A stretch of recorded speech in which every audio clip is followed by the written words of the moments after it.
Sebelum ceritanya dimulai, silakan tulis di kolom komentar dari daerah mana saja teman-teman yang menonton cerita ini. Dan jangan lupa like dan subscribe, agar channel Our Story bisa terus berkembang dan mempersembahkan cerita yang terbaik. Langit pagi tampak cerah. Cahaya matahari menerobos jendela kamar tidur yang luas dan terang, menyinari wajah seorang wanita muda yang masih tertidur dalam balutan selimut tipis. Ia perlahan membuka matanya, menatap langit-langit kamar yang berhias lampu gantung kristal.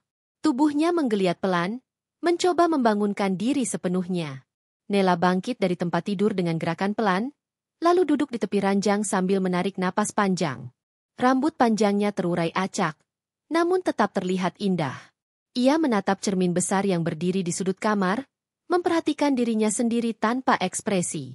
Suara burung di taman belakang terdengar dari balik jendela kaca besar. Suasana rumah besar itu terasa tenang, terlalu tenang bahkan. Rio belum pulang. Sudah 2 malam berturut-turut suaminya tidak pulang dengan alasan lembur di kantor. Nela tidak bertanya banyak. Ia terlalu terbiasa dengan perubahan Rio akhir-akhir ini. Dulu, sebelum menikah, Rio adalah pria paling hangat yang pernah ia kenal. Penuh perhatian, sopan, dan pandai membuat wanita merasa dihargai.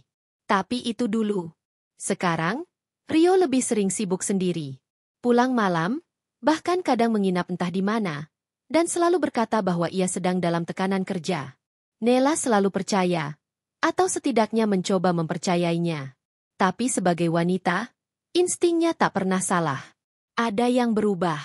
Ia hanya belum ingin menyimpulkan apapun.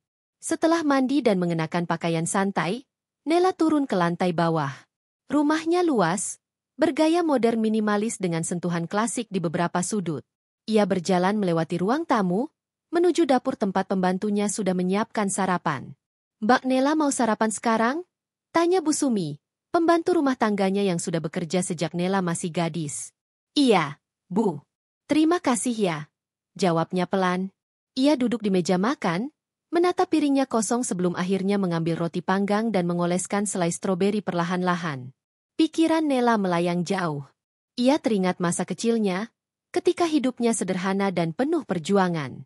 Ayahnya hanyalah seorang tukang kayu, dan ibunya menjahit pakaian untuk membantu keuangan keluarga. Tapi mereka bahagia. Ketika dewasa, nasib membawa Nela kepada dunia bisnis. Ia bekerja keras membangun butik pertamanya dari nol, bermodalkan tabungan dan hasil kerja siang malam. Setelah berhasil membuka cabang ketiga, ia memutuskan untuk tidak mencantumkan namanya secara langsung sebagai pemilik. Ia merasa lebih nyaman berada di balik layar, membiarkan manajer kepercayaannya menjalankan toko dengan tim yang sudah solid. Ketika ia bertemu Rio 3 tahun lalu, Nela sedang berada di puncak kejayaannya. Tapi ia menyembunyikan status dan kekayaannya. Bukan karena malu, melainkan karena ingin tahu siapa yang benar-benar mencintainya tanpa melihat apa yang ia miliki. Rio datang dengan pesona dan perhatian yang membuat Nela akhirnya luluh. Setelah menikah, Nela tetap hidup sederhana. Ia tak pernah pamer harta, bahkan kepada keluarga Rio sekalipun. Ia hanya ingin hidup tenang sebagai istri, dan membiarkan karirnya mengalir diam-diam. Namun akhir-akhir ini, hidup tenangnya mulai terasa goyah. Terlalu banyak pertanyaan yang tak terjawab. Terlalu banyak isyarat yang membuat dadanya sesak. Setelah sarapan, Nela membuka laptop dan mengecek laporan butik yang dikirim oleh manajernya. Butik pusat di kawasan elit Jakarta berjalan sangat baik. Penjualan naik, pelanggan meningkat, bahkan ada artis yang rutin belanja di sana. Tapi ada satu hal yang membuat alisnya mengerut. Ia membaca nama salah satu pegawai baru, Tiwi. Nama itu tidak asing. Ia pernah mendengar nama itu dari mulut Rio ketika ia sedang bicara di telepon dengan seseorang. Waktu itu Rio bilang, Tiwi itu pinter banget ngurusin penampilan orang. Tapi ketika ditanya lebih lanjut, Rio cuma bilang itu stylist kantornya. Nela tak pernah menaruh curiga berlebihan. Tapi kini setelah melihat namanya dalam laporan butik miliknya sendiri, rasa penasaran itu muncul kembali. Ia menutup laptop, lalu berjalan ke taman belakang. Duduk di bangku taman sambil menyesap teh hangat. Angin pagi mengusap pipinya, membawa aroma bunga melati yang baru mekar. Tapi hatinya tetap terasa berat. Telepon genggamnya berdering. Sebuah pesan dari Rio masuk. "Maaf sayang, Aku lembur lagi hari ini. Jangan tungguin ya. Makan duluan aja. I love you. Nela menatap layar itu lama, lalu membalas singkat. Iya. Hati-hati di jalan. Lalu diletakkannya ponsel itu ke meja taman. Sorot matanya sayu. Ia menatap awan-awan di langit sambil bertanya-tanya. Apakah kata cinta itu masih tulus, atau hanya sisa dari kebiasaan masa lalu? Tak berapa lama, ia menerima telepon dari manajer butik, Mbak Lina. Halo, Bu Nela. Maaf ganggu pagi-pagi. Enggak apa-apa. Mbak, ada apa? Saya mau lapor saja. Minggu ini kita ada promo besar. Jadi butik cukup ramai. Oh ya, pegawai baru kita, Tiwi, cukup aktif. Tapi, agak keras ke pelanggan. Saya udah ingetin pelan-pelan, tapi sepertinya dia kurang menerima masukan. Nela menarik napas. Saya akan lihat langsung ke sana dalam beberapa hari ini. Jangan diberitahu siapapun ya. Baik, Bu. Setelah telepon ditutup, Nela termenung. Nalurinya semakin kuat. Ia memutuskan untuk datang sebagai pelanggan biasa. Ia ingin melihat sendiri seperti apa Tiwi. Tapi bukan hari ini. Ia ingin menyiapkan semuanya dengan hati tenang. Hari-hari berikutnya diisi Nela dengan rutinitas biasa. Mengurus taman, membaca buku, memasak sendiri sesekali, dan tetap memantau butik melalui laporan online. Rio tetap jarang pulang. Setiap kali ditanya, jawabannya selalu sama. Kerja, rapat, proyek baru. Nela tidak membantah, tapi juga tidak lagi sepenuhnya percaya. Ia mulai menyimpan screenshot pesan-pesan Rio. Mulai mengingat tanggal dan jam-jam saat Rio mengaku sibuk. Semua ia simpan rapi, bukan untuk menyerang, tapi untuk berjaga. Pagi itu, Nela mengenakan baju biasa. Celana jeans, kaos putih lengan panjang, dan sepatu flat berwarna netral. Wajahnya hanya dipoles sedikit bedak, tanpa lipstik, tanpa riasan mencolok. Ia mengambil tas kecil, dan naik mobil pribadi ke butik pusat miliknya yang terletak di pusat perbelanjaan mewah. Ia masuk dengan langkah tenang. Ruangan butik tampak megah, dengan lampu-lampu gantung elegan dan deretan pakaian modis yang tertata rapi. Musik instrumental lembut mengalun. Nela berjalan pelan, menyentuh kain demi kain, seolah benar-benar seorang pelanggan biasa. Beberapa pegawai menyambut ramah. Tapi ada satu wanita yang mendekat dengan ekspresi angkuh. Selamat pagi, Mbak. Mau cari apa ya? Suaranya terdengar sinis. Nela menoleh, dan melihat wajah yang cocok dengan foto di data karyawan. Tiwi. Saya hanya melihat-lihat, jawab Nela sopan. Tiwi menghela napas panjang. Kalau sekadar lihat-lihat sih mending di toko biasa aja. Mbak, di sini harganya jutaan semua, bukan buat cuci mata. Nela tidak menjawab. Ia hanya tersenyum kecil. Matanya memandang ke arah sekeliling, memperhatikan pegawai lain yang tampaknya diam-diam mendengar, tapi tak ada yang berani menegur Tiwi. Tiwi melipat tangan di dada, lalu menambahkan, Bak cari apa? Gamis? Dress? Kita ada kok, tapi buat yang cocok ya, bukan yang cuma buat pegang-pegang doang. Nela melangkah lebih dalam, berpura-pura tertarik dengan satu gaun merah elegan. Ia memegangnya, lalu membalik label harga. Ini menarik, ucapnya. Tiwi langsung menarik baju itu dari tangan Nela. Maaf, Mbak, ini cuma ada satu stok. Biasa dipilih buat pelanggan tetap. Takutnya rusak kalau terlalu banyak dipegang. Nela menarik napas dalam, tapi tetap diam. Ia tahu, sebentar lagi waktunya akan tiba. Tapi belum sekarang.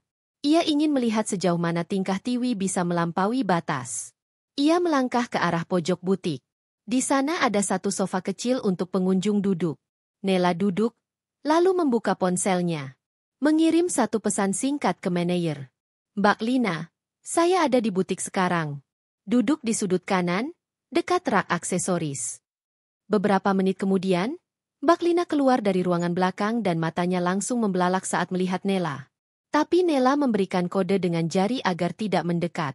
Mbak Lina mengangguk pelan, lalu masuk kembali. Tiwi kembali mendekat.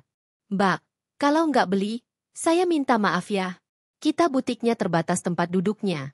Takut penuh kalau semua pengunjung duduk-duduk. Nela berdiri perlahan. Oh, saya ganggu ya?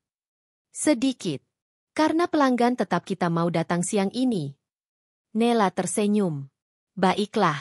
Saya pergi dulu. Terima kasih ya. Tiwi mengangkat alis, lalu menoleh ke pegawai lain sambil berbisik. Dari gaya bajunya sih udah ketebak. Cuma masuk karena butik kita dingin AC-nya. Langkah Nela perlahan meninggalkan butik. Tapi dalam hati, ia tahu ini baru permulaan.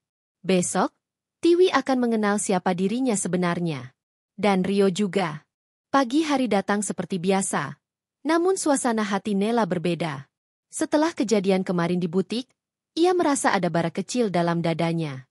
Bukan amarah yang meledak-ledak, tapi rasa sakit yang menggumpal dan menunggu waktu untuk meledak. Ia diam, tapi bukan berarti menyerah. Pagi itu Rio pulang. Setelah 2 malam menginap entah di mana, lelaki itu muncul di ambang pintu rumah saat Nela baru saja selesai menyiram tanaman. Pagi, ucap Rio singkat, melepaskan jas dan meletakkannya di sandaran sofa ruang tamu. Nela menoleh pelan, tersenyum samar. Pagi juga. Capek. Lumayan, jawab Rio tanpa menatap istrinya. Nela berjalan ke arah meja makan, mengambilkan segelas air putih. Minum dulu, kamu belum makan kan? Rio mengambil gelas itu tanpa ucapan terima kasih. Meneguknya cepat. Matanya sembab, tapi bukan karena lelah kerja. Nela tahu betul, itu mata orang yang kurang tidur karena kesenangan, bukan tekanan. Namun lagi-lagi, ia memilih diam. Nela duduk di depannya. Wajahnya tenang, suaranya halus. Kemarin kamu bilang lembur. Proyek yang mana? Masih yang sama. Sayang, klien baru, banyak permintaan dadakan. Kamu kerja sama siapa aja sekarang? Biasa, anak-anak kantor, jawab Rio, mulai terlihat gelisah. Nela mengangguk pelan. Ia memperhatikan perubahan sikap itu. Rio tak lagi menyentuh tangannya seperti dulu. Tak lagi mencium kening saat pulang. Bahkan, jarang memanggil, sayang, dengan tulus. Dulu, Rio selalu cerewet. Menanyakan sarapan Nela, menggoda pakaiannya, memuji masakannya. Sekarang, semua berubah jadi hambar. Kata-kata Rio pendek, suaranya dingin, bahkan tatapannya penuh penghindaran. Nela tahu, mungkin ini bukan sekadar lelah. Tapi ada hati yang sudah tidak di rumah lagi. Setelah Rio mandi dan berganti pakaian, ia segera bersiap ke kantor. Nela mengantar sampai ke garasi, seperti biasa. Tapi kali ini, sebelum Rio masuk mobil, Nela menahan lengannya. Rio. Pria itu menoleh. Iya. Aku mau kita ngobrol nanti malam. Tapi benar-benar ngobrol, ya? Bukan kamu tidur lebih dulu, atau main HP sampai larut. Rio menghela napas. Lihat nanti, ya. Aku nggak janji pulang cepat. Mobil melaju, meninggalkan jejak kebisuan yang menyakitkan. Nela berdiri di garasi, menatap jalanan yang mulai ramai. Wajahnya tetap datar, tapi matanya menyimpan kesedihan mendalam. Hari itu, Nela memutuskan untuk menyelidiki lebih jauh. Ia tidak ingin terus bermain dengan dugaan. Ia ingin tahu siapa wanita yang telah mengisi ruang kosong di hati suaminya. Dan ia tahu, nama itu pasti Tiwi. Siangnya, Nela menghubungi seseorang yang sangat ia percaya. Dina, sahabat lamanya sejak SMA, yang kini bekerja sebagai analis data dan riset pasar. Din, aku butuh bantuanmu. Tapi kamu harus jaga rahasia, ucap Nela saat mereka bertemu di sebuah kafe. Apapun, Nel. Kamu tahu aku bisa dipercaya. Cerita aja.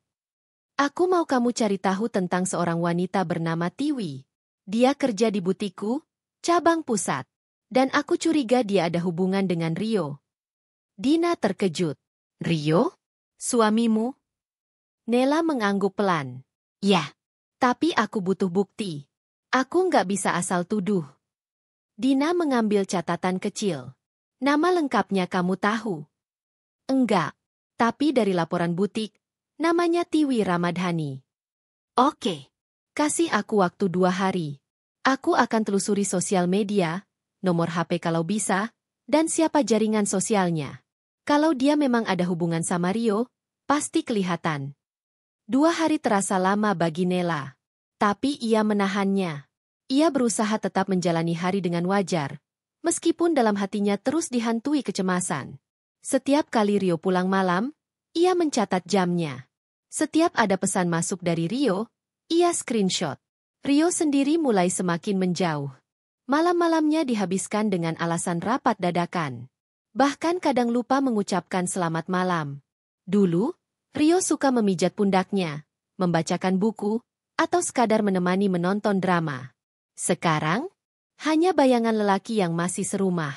Nela mencoba tetap menjadi istri yang baik. Ia tetap menyiapkan makanan, menyapa dengan ramah, bahkan tetap mencuci pakaian Rio sendiri meski ada asisten rumah tangga. Tapi semua itu seperti dilempar ke ruang hampa. Tidak ada lagi tanggapan. Hari ketiga, Dina menelepon. Nela, kamu harus ketemu aku sekarang juga. Aku udah nemu semuanya. Mereka bertemu di tempat yang sama. Dina membuka laptopnya dan memperlihatkan beberapa tangkapan layar. Foto-foto, obrolan, komentar di media sosial, bahkan satu video pendek. Tiwi ini aktif di TikTok dan Instagram.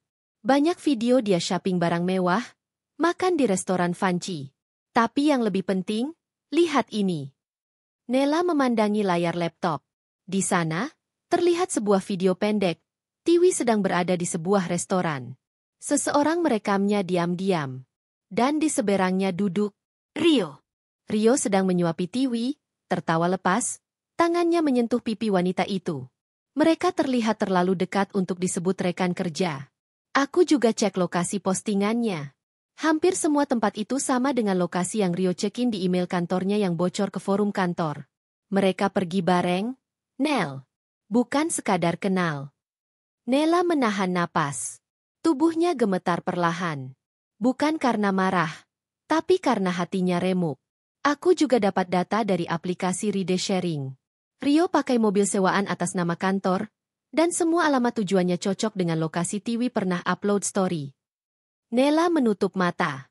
Ia menarik napas panjang, lalu mengembuskannya perlahan. Terima kasih, Din. Sekarang aku tahu harus berbuat apa. Malam itu, Nela tidak menunggu Rio. Ia masuk kamar lebih dulu, tapi tidak tidur. Ia menulis. Menyusun semua bukti dalam satu folder digital. Menyiapkan surat pemutusan hubungan kerja untuk Tiwi. Menyiapkan surat kuasa pengalihan aset bersama pengacaranya. Ia tahu ini belum waktunya untuk menyerang.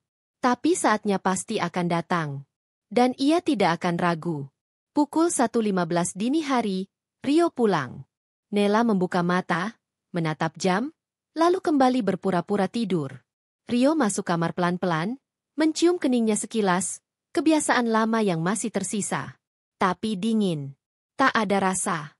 Dalam hati Nela berbisik, ayo, Rio. Nikmati malam terakhir ini sebagai suami yang bebas. Karena sebentar lagi, semua akan berubah. Pagi berikutnya, Rio pergi lagi. Kali ini lebih rapi, lebih wangi. Nela hanya mengangguk. Tak satu pun kata keluar dari mulutnya. Ia tidak perlu lagi bertanya. Semua sudah jelas. Dan kini, waktunya menghitung langkah menuju akhir. Nela melangkah pelan di lorong mal elit kawasan Jakarta Selatan. Langkahnya tenang, tak tergesa. Ia mengenakan pakaian sederhana, blus putih polos, celana bahan abu-abu, dan sandal flat berwarna coklat muda. Rambutnya dikepang ke samping, tanpa hiasan apapun. Tas kecil disampirkan di bahunya. Penampilannya jauh dari sosok pemilik butik mewah, dan itu memang disengaja. Di depan butik, ia berhenti sejenak. Matanya menatap papan nama yang tertulis elegan, La Vera. Butik andalannya, butik impiannya, butik yang ia bangun dari tetes peluh dan air mata bertahun-tahun lalu. Tapi hari ini ia datang bukan sebagai bos. Ia datang sebagai orang asing. Langkahnya masuk ke butik membuat lonceng kecil di atas pintu berdenting lembut. Di dalam, lampu gantung kristal menyala temaram. Lantai mengilap. Baju-baju koleksi terbaru tertata rapi, manekin berdiri anggun, aroma parfum khas butik menyambutnya.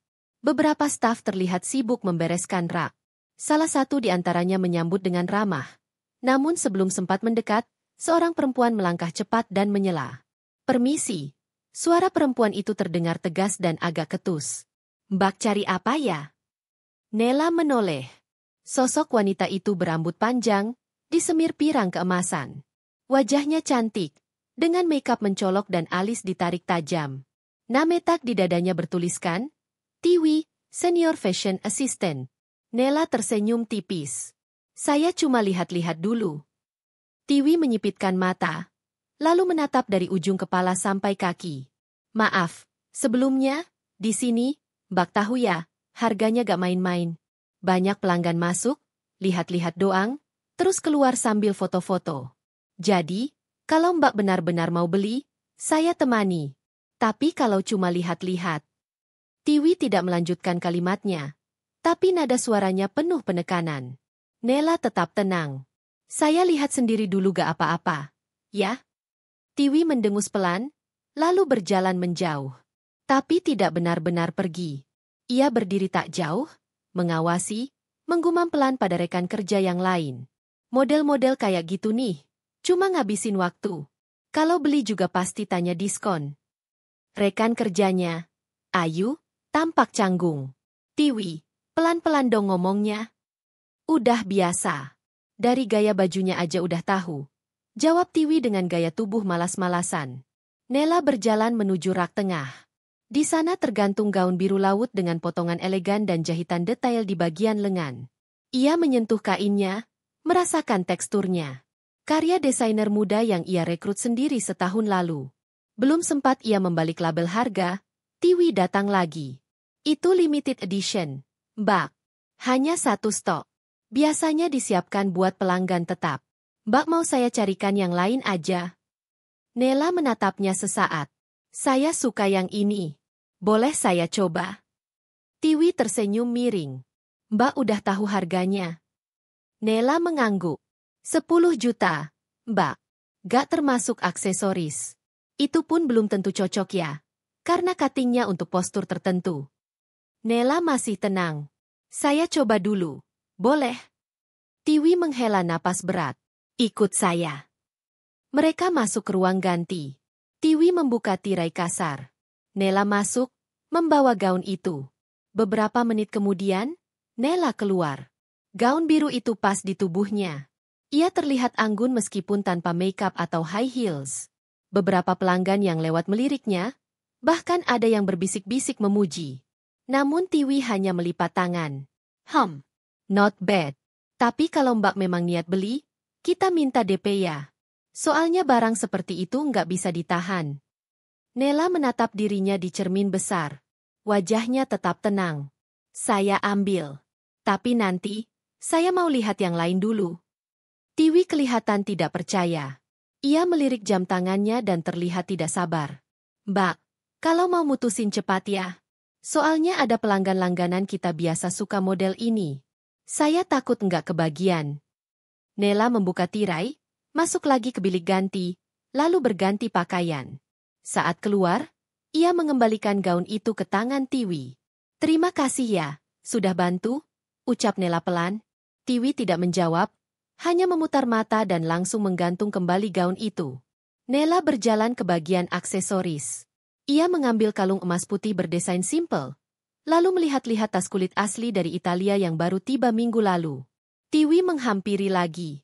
Yang itu, harga 14 juta, Mbak. Limited juga. Enggak bisa coba-coba lama. Mbak serius mau beli atau cuma iseng? Nela menyentuh kalung itu. Saya suka yang ini. Ya udah, langsung bayar aja ya. Soalnya saya mau bantu pelanggan lain juga. Salah satu staf lain mendekat dengan ekspresi gelisah. Tiwi, jangan gitu ke pelanggan dong. Dia gak macam-macam kok. Tiwi mendesis. Udah, kamu gak usah ikut campur. Aku udah kerja di sini lebih lama dari kamu. Nela memandang Tiwi sebentar. Hatinya panas, tapi wajahnya tetap tanpa celah. Baiklah, saya ke kasir, katanya, lalu berjalan ke arah meja pembayaran. Sebelum sempat sampai, dari arah pintu masuk, seseorang datang dengan langkah tergesa. Suara hak tinggi berdetak cepat. Seorang wanita sosialita masuk, disambut Tiwi dengan senyum lebar. Hai Kak Maya. Aduh, cakep banget bajunya hari ini. Maya tersenyum manis. Hai, Tiwi. Aku cari gaun yang kamu post kemarin. Yang biru itu loh. Oh, tapi baru aja dipakai pelanggan tadi. Gak jadi sih. Saya ambilin ya. Dengan sigap Tiwi mengambil gaun biru yang tadi dicoba Nela, lalu menunjukkannya pada Maya. Ini dia, Kak. Untung belum dibayar sama yang tadi. Emang saya simpen buat Kak Maya. Nela mendengar semua percakapan itu. Ia berdiri mematung di dekat kasir, menyaksikan bagaimana harga dirinya diinjak pelan-pelan oleh pegawainya sendiri. Tak lama kemudian, dari pintu belakang, manajer butik, Mbak Lina, muncul sambil membawa tablet laporan. Matanya langsung menangkap sosok Nela, dan ia tertegun. Namun Nela hanya memberi isyarat dengan jari, meminta untuk diam. Tiwi tidak menyadari kehadiran Mbak Lina. Ia masih sibuk melayani Maya, tertawa dan menjilat manis. Kalau Kak Maya mau coba dulu boleh banget. Tapi cepet ya, takut dicari pelanggan lain, kata Tiwi sambil menggiring Maya ke ruang ganti. Nela menoleh ke arah kasir. Ia tersenyum kecil pada staf yang berdiri di sana. Maaf, saya batal beli. Tapi terima kasih pelayanannya. Kasir itu mengangguk pelan, terlihat menyesal. Saat Nela hendak keluar, langkahnya terhenti.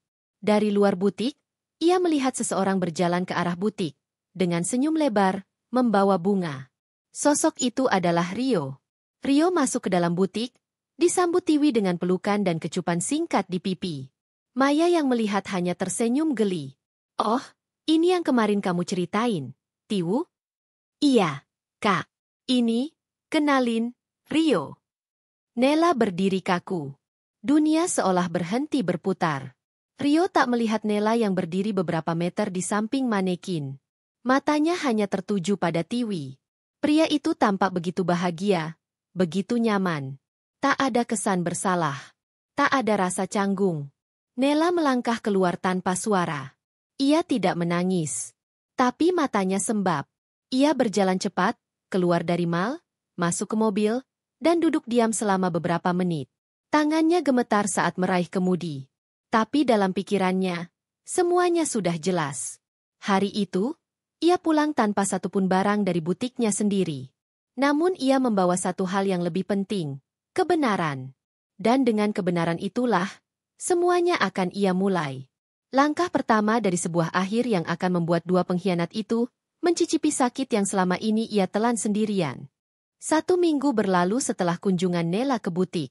Tapi bayang-bayang kejadian itu masih tertanam jelas di pikirannya. Setiap kali menutup mata, ia melihat bagaimana Tiwi memperlakukannya seperti orang tak berguna, bagaimana Rio tersenyum di hadapan wanita lain, dan bagaimana dirinya, seorang istri, pemilik butik itu, diperlakukan lebih hina dari seorang pengemis. Tapi Nela tidak tinggal diam. Ia tidak menangis berlarut. Ia juga tidak langsung marah dan mengusir mereka hari itu. Ia menahan semua amarah dalam diam. Karena ia tahu, pertunjukan baru dimulai. Dan ia ingin memastikan bahwa akhir cerita ini akan menjadi pukulan telak untuk keduanya. Setiap hari ia duduk di depan laptop, menyusun berkas. Ia memanggil pengacaranya, membuat salinan legal surat-surat aset, memeriksa ulang struktur kepemilikan perusahaan. Semua transaksi yang berkaitan dengan butik, dari pengadaan barang, penggajian, bahkan kontrak kerja staf, diperiksa ulang. Ia tidak ingin ada celah. Malam-malamnya ia gunakan untuk memantau Rio. Ia tidak pernah lagi menegurnya saat pulang tengah malam. Ia hanya diam, memasang wajah biasa, seolah sudah tidak peduli. Rio pun terlihat makin percaya diri, makin jarang menyentuhnya, makin jauh dari rumah. Sampai suatu sore, sebuah pesan dari manajer butik masuk ke ponsel Nela. Bu, Tiwi makin menjadi. Hari ini ia mengusir seorang ibu yang hanya tanya-tanya soal harga. Pegawai lain mulai tidak nyaman. Mohon petunjuk. Nela mengetik balasan dengan cepat. Siapkan semua staf untuk rapat internal 2 hari lagi. Saya akan datang. Tapi sebelum itu, besok saya akan kembali ke butik, sebagai pelanggan. Ia mempersiapkan penampilan paling sederhana yang bisa ia kenakan. Kali ini, tidak hanya blus dan celana bahan, tapi juga sandal yang agak usang dan jilbab lama yang biasa ia kenakan saat masih kuliah dulu. Tak ada riasan. Wajahnya polos, pucat alami. Ia bahkan membawa tas belanja plastik kosong sebagai pelengkap. Pukul 2 siang, ia tiba di butik. Seorang pegawai yang mengenalinya hendak menyapa, tapi Nela hanya mengangkat tangan, memberi isyarat untuk berpura-pura tidak kenal. Pegawai itu langsung menunduk dan mundur ke belakang. Tiwi kembali menjadi yang pertama menyapa. Tatapannya seketika berubah ketus saat melihat penampilan Nela yang bahkan lebih sederhana dari kunjungan sebelumnya. Bak lagi? Bukannya minggu lalu juga ke sini ya? Masih lihat-lihat. Nela tersenyum tipis. Iya, saya belum sempat beli waktu itu. Tiwi melipat tangan. Ya udah, tapi saya bilangin dari sekarang, kalau Mbak gak niat beli, tolong jangan banyak sentuh barang. Ini butik high-end, bukan tempat cuci mata. Nela berjalan ke arah rak tas kulit asli. Ia mengangkat salah satu, mencoba merasakan kualitasnya. Tapi belum sempat lama, tangan Tiwi sudah menyambar tas itu dan meletakkannya kembali. Yang ini untuk pelanggan member only, Mbak. Maaf ya. Nela masih sabar. Saya bisa jadi member kalau belikan. Tiwi tertawa sinis. Member itu undangan khusus. Kita pilih-pilih siapa yang cocok. Mbak maaf. Bukan tipikalnya. Nela menatap Tiwi lama. Lalu ia bergeser ke rak aksesoris. Dua pelanggan lain masuk dan langsung disambut hangat oleh Tiwi. Ia meninggalkan Nela berdiri sendiri. Pegawai lain tampak ragu ingin membantu, tapi tak berani melangkah. Beberapa menit kemudian, Nela menuju sofa kecil yang biasa digunakan pelanggan untuk duduk. Ia duduk di sana, membuka ponsel dan pura-pura membaca. Tiwi menghampiri kembali. Mbak, kalau udah selesai, bisa langsung keluar ya. Kita sedang nunggu tamu VIP. Mbak duduk di situ bikin gak enak dilihat. Nela menoleh. Kenapa? Ya sorry to say, tapi butik kita menjaga image.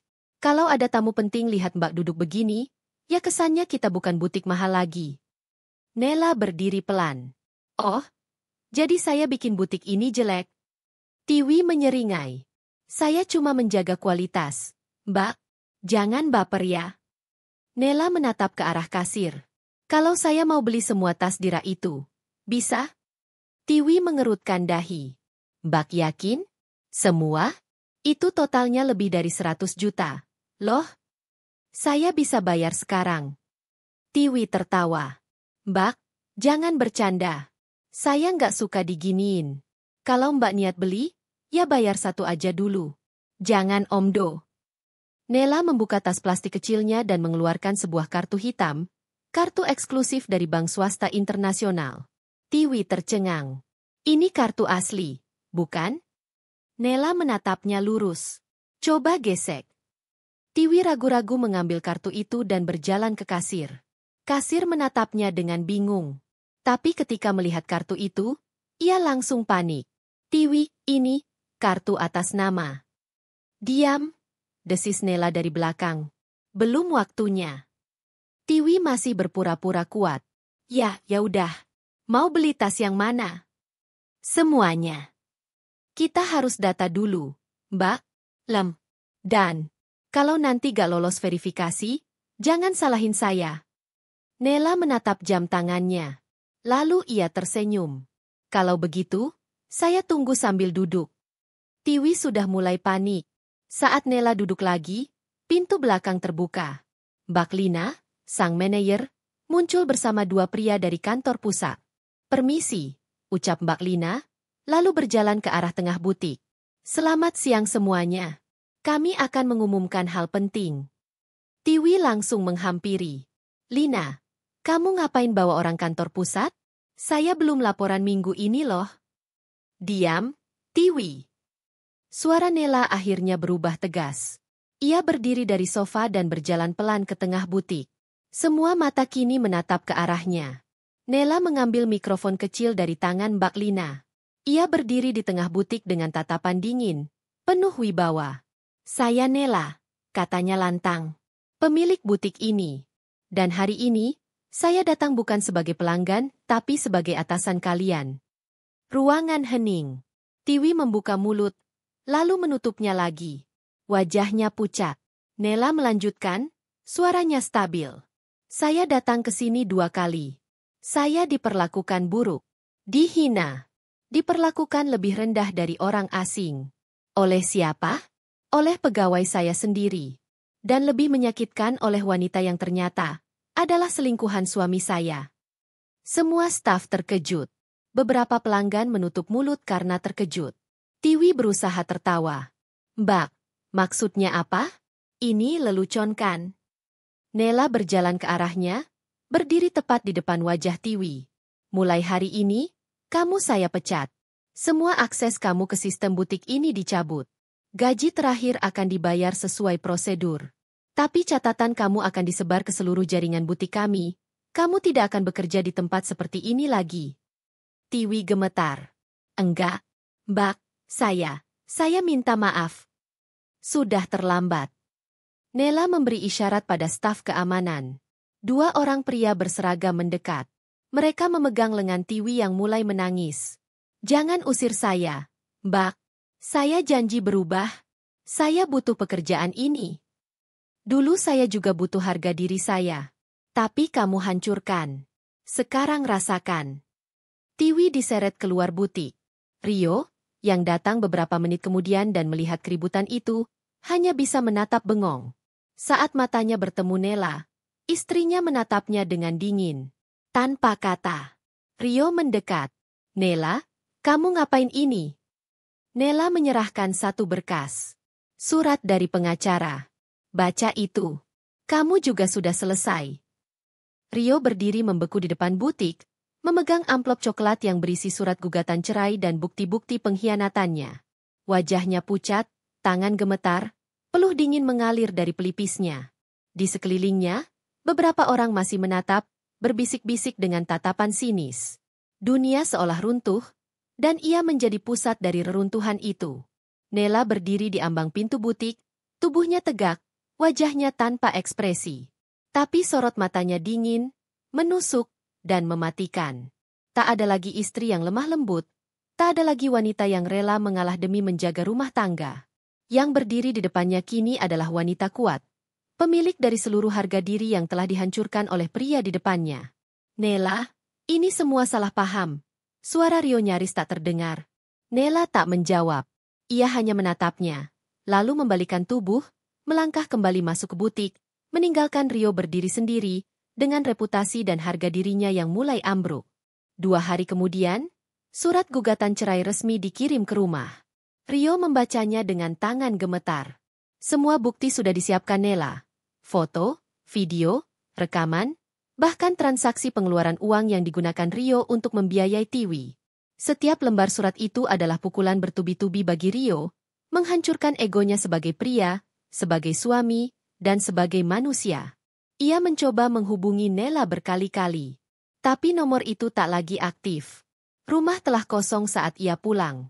Semua barang-barang Nela hilang, seolah ia tak pernah tinggal di sana. Hanya satu lemari kecil di kamar tamu yang masih terisi, berisi pakaian Rio, dan secari kertas bertuliskan. Rumah ini aku beli, atas namaku. Kamu boleh tinggal sampai tanggal 10. Setelah itu, tolong pergi. Rio terduduk lemas di ranjang. Ia menyesal luar biasa. Tapi semua sudah terlambat. Ia sudah menginjak wanita yang paling tulus mencintainya. Dan kini ia berdiri sendirian, dihantam karma yang ia buat sendiri.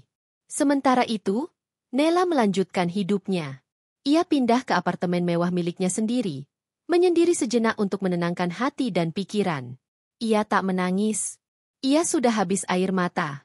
Yang tersisa hanya semangat untuk bangkit dan menjadikan luka sebagai senjata. Ia kembali ke dunia bisnisnya dengan penuh wibawa. Butik-butiknya semakin berkembang. Ia memperluas lini produk, menggandeng desainer muda berbakat, membuka kerjasama internasional. Nama Nela kembali bersinar, bukan karena drama hidupnya, tapi karena kehebatan dan kekuatannya sebagai wanita pejuang. Di sisi lain, Rio mulai merasakan kerasnya dunia nyata. Setelah dipecat dari pekerjaannya karena skandal perselingkuhan yang menyebar ke media sosial, ia mulai kesulitan membayar sewa rumah. Mobil mewah yang biasa ia pakai ditarik leasing karena tunggakan. Hidupnya jatuh dalam waktu singkat. Ia mencoba menghubungi Tiwi, berharap masih bisa berlindung di pelukannya. Tapi saat ia datang ke kontrakan kecil tempat Tiwi tinggal, wanita itu justru membentaknya. Kamu pikir aku mau hidup susah sama kamu? Aku kehilangan pekerjaan karena kamu. Orang-orang tahu aku selingkuhan laki-laki beristri. Hidupku hancur. Rio. Rio berlutut, memohon. Tapi Tiwi menendang koper kecil yang dibawanya, lalu mengusirnya keluar dari kontrakan. Hujan turun malam itu, membasahi tubuh Rio yang berdiri di pinggir jalan. Dulu, ia pria yang selalu disambut senyum dan pelukan hangat istrinya. Sekarang, ia hanyalah seorang lelaki lusuh, ditinggal semua orang. Ia duduk di emperan toko yang tutup, matanya kosong menatap jalanan basah. Bayangan Nela muncul dalam pikirannya. Senyumnya, suaranya, kesabarannya, segalanya. Kenapa aku begitu bodoh? Gumamnya lirih. Malam-malam berikutnya Rio tidur berpindah-pindah. Di pos satpam kosong, di musala terbengkalai, bahkan di halte tua.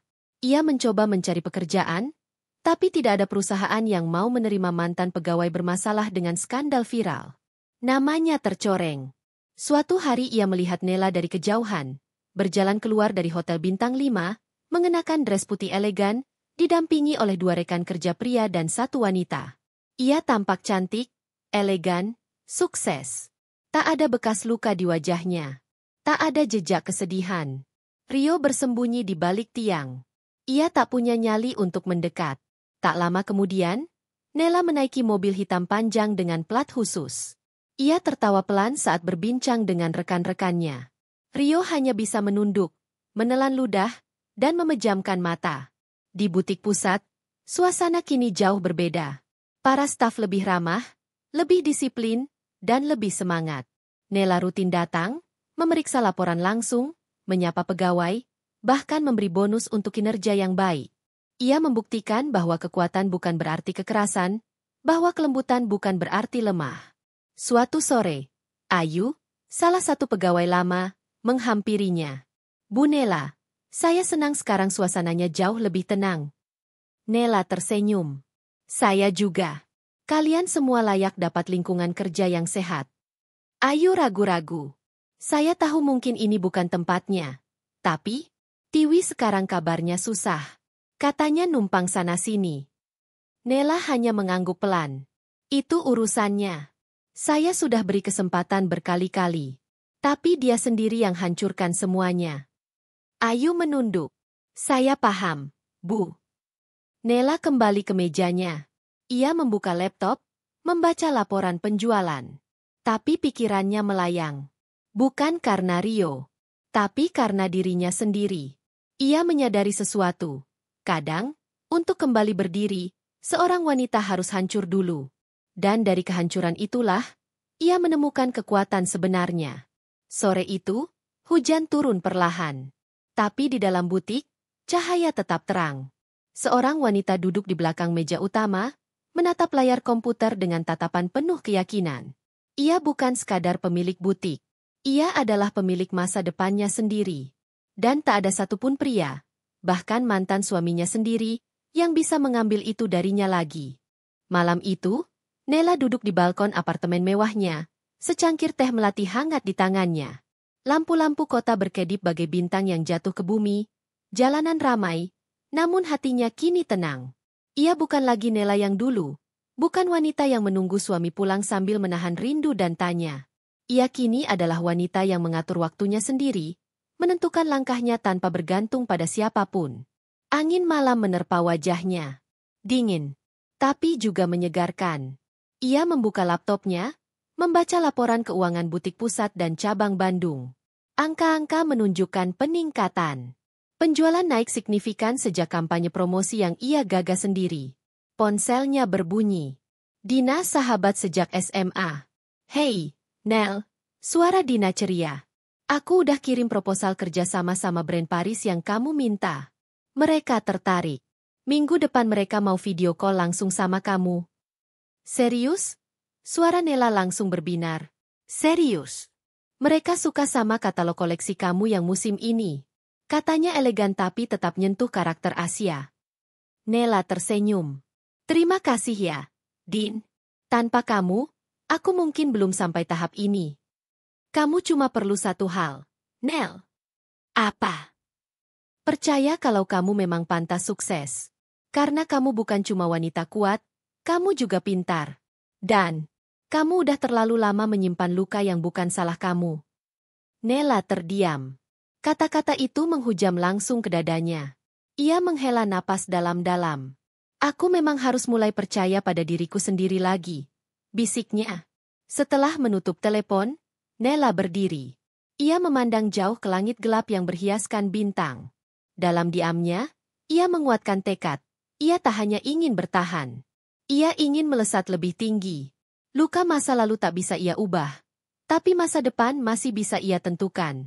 Di tempat lain, Rio kembali tidur di bangku taman yang dingin dan basah. Pakaian yang dulu rapi kini kusut dan lusuh. Rambutnya gondrong. Wajahnya tidak terawat. Ia tak lagi punya siapa-siapa. Teman-temannya di kantor menjauh, keluarganya mencibir. Bahkan Tiwi yang dulu membanggakan dirinya, kini tak lagi mau melihatnya. Rio mencoba menghubungi adiknya di Bekasi. Tapi adiknya hanya mengirim pesan singkat. "Kak, maaf. Bapak nggak mau nerima kakak di rumah. Kata bapak, kakak bawa malu buat keluarga." Rio mematung menatap layar ponsel. Tangannya gemetar, ponsel itu hampir terjatuh dari genggaman. Ia memejamkan mata, menahan rasa sesak yang menekan dadanya. Malam semakin larut. Ia duduk bersandar di bangku, memeluk tubuhnya sendiri. Di pikirannya, wajah Nela terus menghantui. Wajah yang dulu selalu memeluknya dalam peluk sabar, kini hanya tinggal kenangan yang menyakitkan. Seminggu kemudian, butik pusat mengadakan peluncuran koleksi baru. Nela berdiri di panggung utama, mengenakan gaun hitam elegan, rambut disanggul simpel, wajah dirias tipis namun anggun. Di hadapannya, puluhan tamu undangan hadir, desainer ternama, selebriti, influencer fashion, dan mitra bisnis luar negeri. Acara itu berlangsung meriah. Musik lembut mengalun, dan model-model memperagakan koleksi terbaru dengan penuh percaya diri. Nela menyampaikan sambutan dengan suara yang mantap dan penuh wibawa. "Saya dedikasikan koleksi ini untuk semua wanita yang pernah dipatahkan, disakiti, atau diremehkan. Jangan pernah biarkan siapapun menentukan harga diri kalian. Kita berhak bangkit. Kita berhak berdiri. Dan kita layak bahagia." Tepuk tangan menggema memenuhi ruangan. Setelah acara selesai, beberapa tamu menghampiri Nela untuk memberikan ucapan selamat. Di antara kerumunan itu, Dina menghampirinya sambil tersenyum lebar. "Kamu keren banget di atas panggung tadi," ucapnya. "Engs, Din. Aku sempat deg-degan juga. Dan kamu harus tahu satu hal lagi." "Apa?" Dina menarik napas. "Rio sekarang benar-benar jadi gelandangan. Aku nggak tahu kamu masih mau tahu soal dia atau nggak. Tapi tadi aku lihat dia duduk di depan minimarket, minta sisa makanan dari pegawai." Nela menunduk sejenak, lalu mengangguk. "Aku nggak benci dia, Din. Tapi aku juga nggak iba. Dia dapat apa yang dia tanam. Kalau kamu mau bantu, aku bisa hubungi yayasan sosial." Nela menggeleng. Biarkan dia belajar. Mungkin untuk pertama kalinya dalam hidupnya, dia bisa merasakan betapa berharganya sebuah kepercayaan. Malam itu, Nela pulang ke apartemen. Ia membuka kembali album fotonya bersama Rio, menghapus satu persatu foto mereka. Tak ada lagi ruang untuk masa lalu. Ia tidak dendam, tapi ia juga tak akan membiarkan dirinya disakiti dua kali. Di akhir malam, ia berdiri di depan cermin, menatap pantulan dirinya yang kini berbeda. Dulu ia pernah mencintai Rio sepenuh hati. Tapi sekarang, ia mencintai dirinya sendiri jauh lebih besar. Dan cinta itu cukup untuk membawanya terus melangkah ke depan. Hari-hari berlalu dengan cepat. Kehidupan Nela melaju dengan stabil dan terarah. Butik-butik miliknya kini menjadi sorotan media fashion. Bahkan salah satu majalah gaya hidup ternama menobatkan Nela sebagai wanita inspiratif tahun ini. Namun di balik semua pencapaian itu, Nela tetap menjalani harinya dengan rendah hati. Tak pernah lupa bahwa semua yang ia raih berasal dari luka, jatuh, dan pilihan untuk bangkit. Sementara itu, Rio hidupnya benar-benar tenggelam dalam kubangan nestapa. Hari itu, Rio duduk di depan minimarket dengan tatapan kosong. Bajunya kumal, wajahnya semakin tirus, dan rambutnya acak-acakan. Ia mencoba meminta tolong kepada salah satu pengunjung untuk membelikan nasi bungkus, tapi hanya mendapat tatapan jijik. Bahkan seorang anak kecil berlari ketakutan saat melihat wajahnya. Rio menyender di dinding, menatap langit. Perutnya lapar, kepalanya pening, dan tubuhnya gemetar. Di ponselnya yang retak, tak ada satupun pesan masuk. Semua kontak yang dulu ada, hilang. Tiwi sudah benar-benar menghilang. Nomornya tidak aktif, media sosialnya kosong. Pernah sekali Rio nekat datang ke kantor Nela, berharap bisa bicara secara baik-baik. Tapi ia dihentikan oleh Satpam dan diusir sebelum sempat masuk ke lobi. Satpam itu bahkan berkata dengan sinis, "Pak Rio, maaf, atas perintah Bu Nela, Anda tidak diizinkan lagi mendekati properti ini." Rio pulang dengan berjalan kaki. Tapi, pulang, kini tak punya arti. Ia tak lagi punya rumah, tak ada tempat bernaung, tak ada yang mau menerimanya. Malam harinya ia tidur di belakang warung yang sudah tutup, dibungkus koran bekas. Tidur sebentar, lalu terbangun karena udara dingin dan suara nyamuk. Air matanya jatuh tanpa suara. Dulu, ia hidup nyaman, punya istri yang baik, rumah hangat, makanan setiap hari. Sekarang, yang tersisa hanya rasa bersalah yang menusuk dan bayangan tentang semua kesalahan yang ia buat. Sementara itu, Nela sedang menghadiri undangan gala dinner di Hotel Bintang 5. Ia duduk di antara para pengusaha sukses, mengenakan gaun berwarna merah marun dengan rambut disanggul rapi. Di sampingnya, seorang pria bule dari Perancis, mitra kerja barunya, memuji koleksi butik Nela yang menurutnya memiliki jiwa khas wanita Asia yang kuat dan elegan. Nela tersenyum ramah, berbahasa Inggris dengan lancar, menjelaskan filosofi di balik desain terbarunya. Para tamu memuji, para jurnalis memotret, dan beberapa investor mengantre ingin bertemu langsung dengannya. Hidupnya kini tak lagi terikat oleh masa lalu. Ia bebas. Ia berdaulat. Ia bahagia. Namun saat pulang malam itu, di dalam mobil mewahnya, Nela membuka ponsel dan melihat notifikasi baru. Sebuah pesan dari akun anonim masuk ke Instagram bisnisnya. "Bu, ini saya, kasir di minimarket. Saya cuma mau bilang, mantan suami ibu sekarang tidur di belakang warung kami. Sudah 3 malam. Saya nggak tahu harus lapor ke siapa." Nela terdiam. Beberapa menit ia hanya menatap layar, lalu memejamkan mata. Dalam hati, ia menghela napas. Bukan karena iba, tapi karena teringat bahwa sebesar apapun seseorang menyakitinya, dulu ia pernah mencintai pria itu dengan seluruh hatinya. Keesokan paginya, Nela menyuruh stafnya diam-diam mengantarkan 2 kotak makanan, air mineral, dan selimut bersih ke lokasi yang disebutkan oleh kasir tadi. Tapi ia memberi satu pesan tegas. "Jangan bilang ini dari saya. Jika dia tanya, bilang saja bantuan sosial." Hari berikutnya, Rio mendapati kotak makanan dan selimut bersih di dekat tempat tidurnya. Ia mengira ada orang baik yang bersimpati. Ia makan dengan rakus, lalu menangis. Bukan hanya karena lapar, tapi karena tak percaya ada orang yang masih peduli padanya. Rio mulai bekerja serabutan. Ia membantu angkut barang di pasar, mencuci piring di warung makan, kadang jadi kuli panggul. Uangnya sedikit, tapi cukup untuk makan. Ia menyimpan sisa uangnya dalam plastik kecil dan menyimpannya di dalam sepatu. Malam hari, ia menulis catatan kecil di sobekan kardus. "Jika bisa kembali, aku ingin hanya jadi suami yang cukup. Bukan laki-laki yang merasa pantas selingkuh hanya karena istrinya tidak berdandan mewah. Aku bodoh. Aku kejam. Dan sekarang, aku merasakan semuanya." Catatan itu ia lipat dan simpan di dalam jaketnya yang robek. Nela, di sisi lain, sibuk mempersiapkan peluncuran butik internasionalnya yang pertama di Singapura. Ia terbang ke sana, mengadakan pertemuan penting dengan mitra asing, dan menyaksikan logo butik La Vera terpampang besar di Orchard Road. Di sela-sela kesibukan, ia terkadang menatap keluar jendela hotel, mengingat kehidupannya 3 tahun lalu yang penuh air mata dan pengkhianatan. Tapi ia tidak tenggelam dalam kenangan. Ia hanya mengambil pelajaran. Sore itu, Dina menelepon dari Jakarta. "Nel, aku baru lihat postingan seseorang di media sosial. Kamu tahu nggak? Rio sekarang kerja sebagai tukang sapu di pasar." Nela tidak menjawab langsung. "Kalau kamu mau bantu dia," lanjut Dina. "Enggak," potong Nela. "Aku sudah bantu dia cukup. Sekarang biarkan hidup yang mengajarinya." Dina paham. Ia hanya mengangguk dan menutup telepon. Di sisi lain, Rio menatap langit malam dari belakang kios pasar, duduk sendirian. Ia memeluk lutut, mendengar suara para pedagang mulai merapikan lapak. Tubuhnya pegal, kakinya lecet, tapi ia tidak mengeluh. Dalam pikirannya, hanya ada satu nama, Nela. Ia tahu, ia tidak pantas mendapatkannya kembali. Tapi jika waktu bisa diputar, ia bersedia memilih jalan yang berbeda.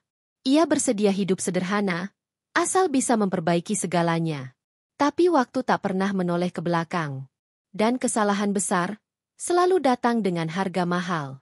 Langit Jakarta sore itu mendung. Hujan turun perlahan, menampar aspal yang panas dan membuat jalanan kota berkilau dalam bayangan air. Di balik pasar tradisional yang ramai dan lembab, Rio duduk bersandar di tembok belakang los sayur, memegang segelas kopi hitam instan yang diseduh dari air termos pinjaman. Uapnya hangat, tapi tidak bisa menghangatkan hatinya yang dingin oleh penyesalan. Rio kini bekerja sebagai penyapu pasar. Setiap subuh ia datang lebih dulu dari para pedagang, membawa sapu lidi dan karung sampah, membersihkan sisa sayur, plastik, dan tanah becek dari malam sebelumnya. Tak ada yang peduli siapa dia dulunya. Tak ada yang tahu kalau dulu ia pernah tidur di kasur empuk berseprai linen mahal. Kini ia tidur di atas terpal, di antara bau busuk sampah dan kucing liar. Satu-satunya yang masih ia jaga adalah lembaran lusuh yang ia simpan di saku baju, yang ditulisnya malam-malam saat pikirannya dipenuhi penyesalan. Di kertas itu, ia menuliskan satu kalimat setiap hari. Kalimat yang mengingatkannya bahwa dulu ia pernah memiliki segalanya, dan menghancurkannya sendiri. Hari itu, seorang pedagang sayur memberinya satu bungkus nasi. Rio menerimanya dengan ucapan terima kasih tulus. Ia tak lagi punya harga diri yang tinggi. Yang tersisa hanya rasa syukur, dan sebuah harapan kecil bahwa suatu hari nanti, ia bisa menebus semuanya, meski tahu itu mungkin mustahil. Di sisi lain kota, Nela berdiri di depan cermin besar di ruang kerjanya. Ia baru saja selesai melakukan wawancara eksklusif bersama majalah bisnis terkemuka. Wajahnya terpampang di halaman depan, dengan judul, "Dulu dianggap tak pantas, kini pimpin bisnis mode se-Asia Tenggara." Nela membaca artikel itu dengan kepala tegak. Tapi bukan kesombongan yang ia rasakan, melainkan kelegaan. Karena perjuangan panjangnya tidak sia-sia. Ia membuktikan pada dunia, dan pada dirinya sendiri, bahwa wanita yang diremehkan bisa bangkit, bahkan lebih tinggi dari yang menghancurkannya. Ia menyimpan majalah itu di rak kecil di ruangannya, bersebelahan dengan foto almarhum ibunya yang dulu sangat mendukung langkahnya. Ia tersenyum lembut, seakan berbicara dalam hati, "Bu, Nela sudah sampai sejauh ini." Beberapa hari kemudian, Nela menerima undangan menjadi pembicara dalam seminar perempuan dan kepemimpinan di sebuah universitas. Ia menerima dengan senang hati. Baginya, berbagi cerita tentang bagaimana ia bangkit dari keterpurukan adalah bagian dari proses penyembuhan diri.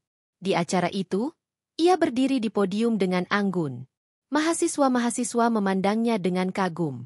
Ia menceritakan tentang masa lalunya, bukan sebagai keluhan, tapi sebagai bukti bahwa luka bisa jadi bahan bakar. Suaranya mantap, nadanya lembut tapi tegas. "Dulu saya istri dari pria yang saya pikir akan mendampingi saya sampai tua. Tapi ternyata, saya hanya dijadikan pelengkap hidupnya. Saat saya disakiti, saya memilih diam. Saat saya dihina, saya memilih sabar. Tapi saat harga diri saya diinjak, saya berdiri. Dan saat itulah segalanya berubah." Tepuk tangan menggema. Seusai acara, banyak mahasiswa perempuan menghampirinya, meminta tanda tangan, mengucapkan terima kasih karena telah memberi mereka semangat. Nela tersenyum pada semuanya. Ia merasa hidupnya kini benar-benar berarti, bukan hanya untuk dirinya sendiri, tapi juga untuk orang lain. Malam itu, Rio kembali duduk di belakang los pasar. Ia memandangi langit yang mulai cerah setelah hujan. Di tangannya, selembar kertas lain ia tulisi. Tangannya gemetar, tapi ia terus menulis. Hari ke-121. Aku bertahan hidup. Mungkin ini hukuman. Tapi mungkin juga ini pelajaran. Dan aku harus menerimanya. Tak peduli seberapa perih. Ia memasukkan kertas itu ke dalam kantong plastik kecil bersama kertas-kertas sebelumnya. Lalu menyelipkannya di balik lapisan jaketnya yang koyak. Saat hendak tidur, ia mendengar seseorang memanggil dari kejauhan. Mas Rio. Rio membuka matanya. Seorang wanita muda berdiri dengan payung dan membawa plastik berisi makanan. Dari mana? Tanya Rio pelan. Saya kerja di yayasan sosial. Dulu Ibu Nela pernah kirim makanan untuk Mas Rio lewat kami. Tapi waktu itu dipesan jangan sampai Mas tahu dari siapa. Sekarang saya hanya lewat dan lihat Mas di sini, jadi saya antar lagi. Rio tercekat. Nela? Wanita itu tersenyum tipis. Iya, Mas. Tapi, saya pikir beliau nggak ingin Mas tahu. Rio mematung. Matanya memerah. Ia mengambil plastik itu dengan perlahan, seolah itu barang suci. Terima kasih, ucapnya pelan. Wanita itu pamit dan pergi. Rio duduk diam, membuka bungkus nasi itu, menatap isinya seperti emas. Di dalamnya, ada secari kertas kecil, dengan tulisan tangan yang ia kenal. Aku tak membencimu, tapi aku juga tak bisa kembali. Hidup harus terus berjalan. Jaga dirimu. N. Air mata Rio mengalir deras. Ia tak bisa makan. Ia hanya memeluk bungkus nasi itu dan menangis sejadi-jadinya. Bukan karena lapar, tapi karena itu adalah satu-satunya bentuk maaf dari orang yang telah ia hancurkan hatinya. Dan itu lebih menyakitkan dari kemarahan. Minggu berikutnya, butik Nela membuka cabang baru di Bali. Acara pembukaan dihadiri banyak selebriti dan tokoh penting. Nela tampil dalam balutan kebaya modern karya perancang lokal, sebagai bentuk penghargaan terhadap budaya Indonesia.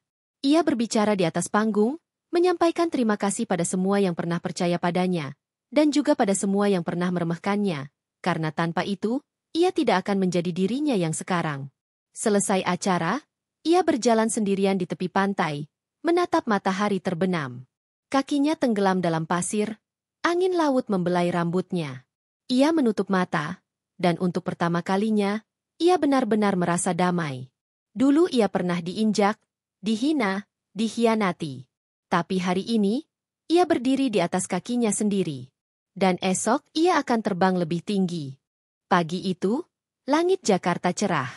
Matahari bersinar hangat, menembus jendela kaca besar kantor pusat butik milik Nela. Di balik meja besar berlapis marmer, Nela duduk anggun mengenakan setelan jas krem lembut, menatap layar laptop sambil menandatangani beberapa dokumen kerjasama internasional. Ia tak lagi hanya pemilik butik lokal. Namanya kini terdaftar di majalah bisnis luar negeri sebagai salah satu pengusaha wanita paling berpengaruh di Asia Tenggara dalam industri fashion. Seketika telepon kantor berdering. Sekretarisnya masuk dengan membawa secarik memo. Bu Nela, ada pria bernama Rio di bawah. Katanya mantan suami ibu. Nela berhenti menulis. Apa dia bilang tujuannya? Tidak, Bu. Tapi dia terlihat sangat lelah dan lusuh. Satpam bilang ia sudah duduk hampir 1 jam di ruang tunggu bawah. Nela diam sejenak. Lalu berkata tenang. Bilang padanya, saya hanya bisa temui selama 5 menit. Suruh dia naik ke ruang tunggu kecil. Saya akan ke sana. Beberapa menit kemudian, Nela melangkah pelan ke ruang tunggu samping lift eksekutif. Ia membawa hanya buku catatan kecil, tanpa asisten, tanpa berkas. Ini bukan pertemuan bisnis. Ia ingin bicara sebagai manusia, bukan sebagai pengusaha. Di balik pintu kaca, tampak sosok Rio duduk membungkuk, tubuhnya kurus, jaketnya koyak, rambutnya acak-acakan, sepatu sobek. Saat melihat Nela masuk, ia langsung berdiri. Tapi matanya tak sanggup menatap wajah perempuan itu. Nela? Suaranya nyaris tenggelam. Nela duduk di seberang, menyilangkan kaki, memandangnya dengan ekspresi datar. Aku cuma mau bicara sebentar. Enggak ada niat ngemis atau minta balikan atau semacam itu. Katanya pelan, putus asa. Aku dengarkan, jawab Nela tenang. Rio menarik napas panjang. Salah besar. Aku hancurkan hidup orang yang justru paling tulus ke aku. Setiap malam aku tidur di tempat kotor. Aku sadar, dulu aku hidup di surga yang kubakar sendiri. Nela menatap lurus. Tidak ada amarah di matanya. Hanya ketegasan. Aku nggak datang buat minta dikasihani. Aku tahu aku nggak layak. Tapi aku cuma ingin bilang terima kasih. Untuk makanan-makanan itu. Aku tahu dari siapa.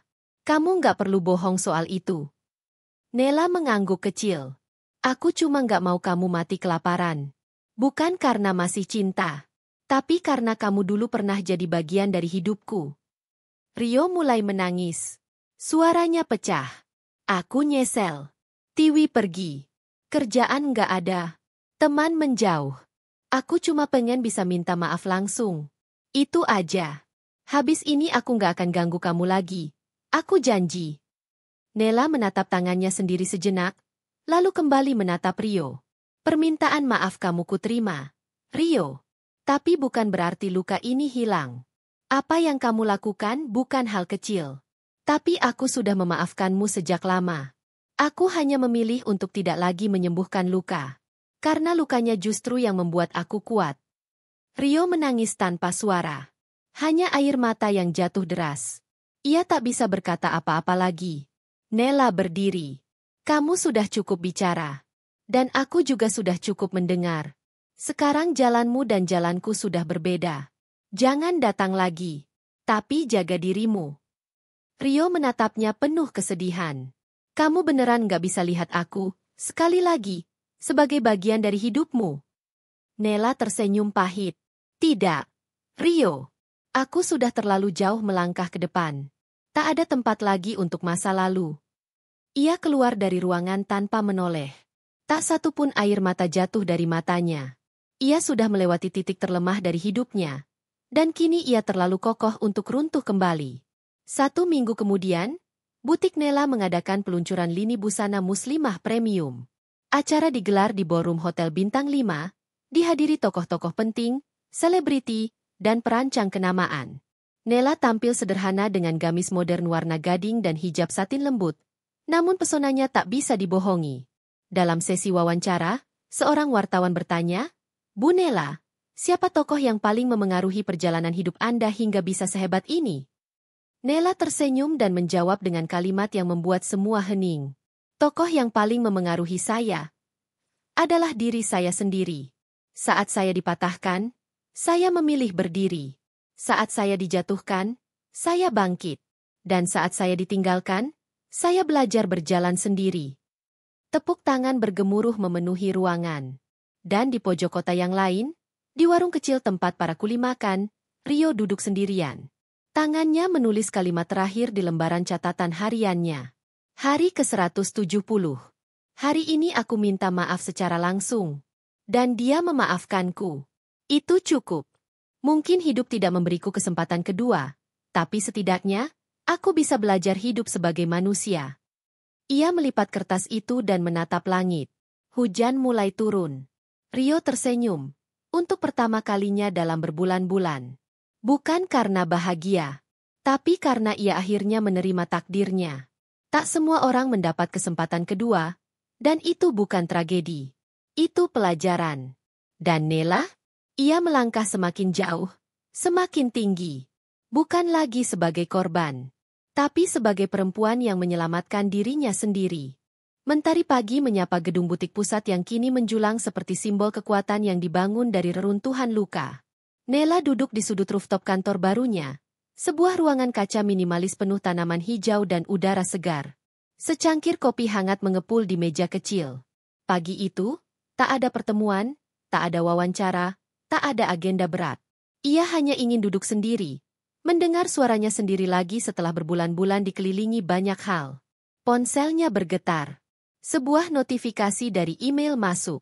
Subjeknya, Undangan Perempuan Inspiratif Indonesia tahun ini. Nela mengklik dan membacanya perlahan.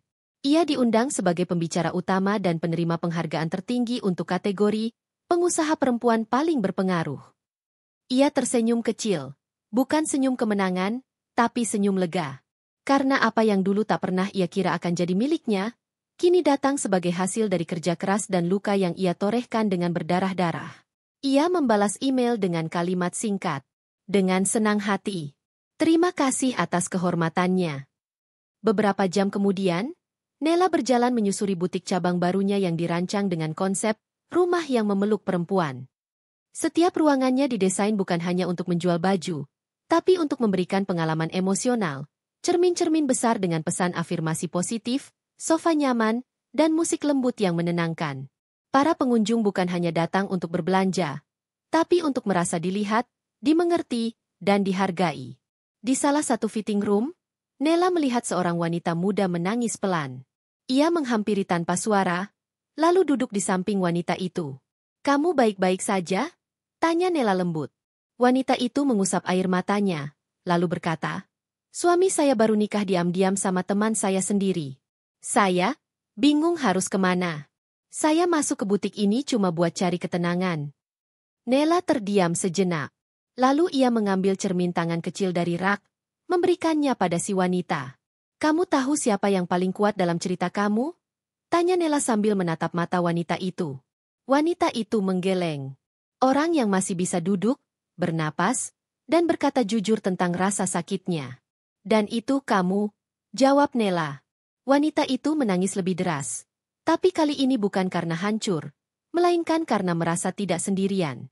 Nela menepuk bahunya pelan, lalu berdiri dan berkata, "Kamu tidak harus belanja kalau belum siap. Tapi jangan keluar dari ruangan ini sebelum kamu yakin kamu akan mulai berdiri lagi." Setelah itu, Nela melanjutkan langkahnya, menyapa staf, mendengarkan laporan, dan mengatur acara perayaan pembukaan cabang luar negeri yang akan dibuka bulan depan di Kuala Lumpur. Ia sibuk, tapi tidak terbebani. Ia lelah, tapi tidak lemah. Di ujung kota yang lain, Rio kini tinggal di rumah kontrakan sederhana hasil kerja kerasnya sebagai buruh cuci mobil. Ia berhasil menyewa satu kamar kecil dengan kasur tipis dan kipas angin bekas. Ia tidak punya televisi, tidak punya sofa, tapi ia punya ketenangan, untuk pertama kalinya setelah sekian lama.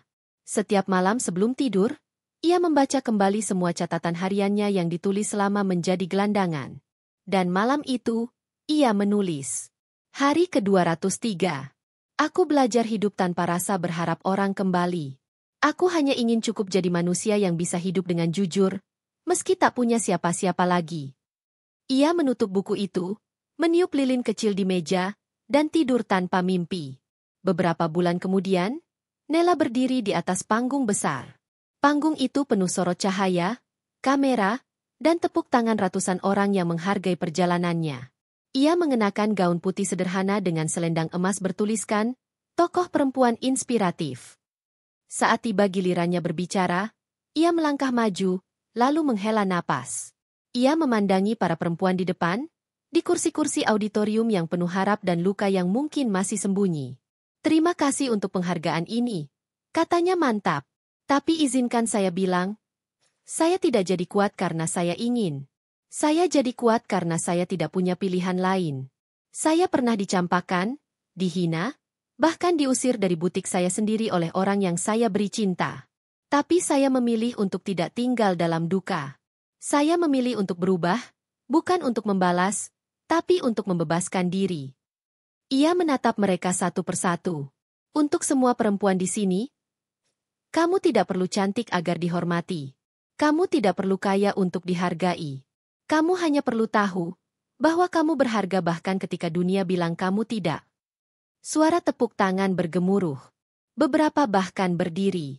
Dan malam itu, saat Nela keluar dari gedung penghargaan dan menatap langit yang bertabur bintang, ia tersenyum tanpa beban. Dulu ia ditertawakan. Kini ia menjadi inspirasi. Ia tidak memenangkan kembali cinta seorang pria. Tapi ia memenangkan dirinya sendiri.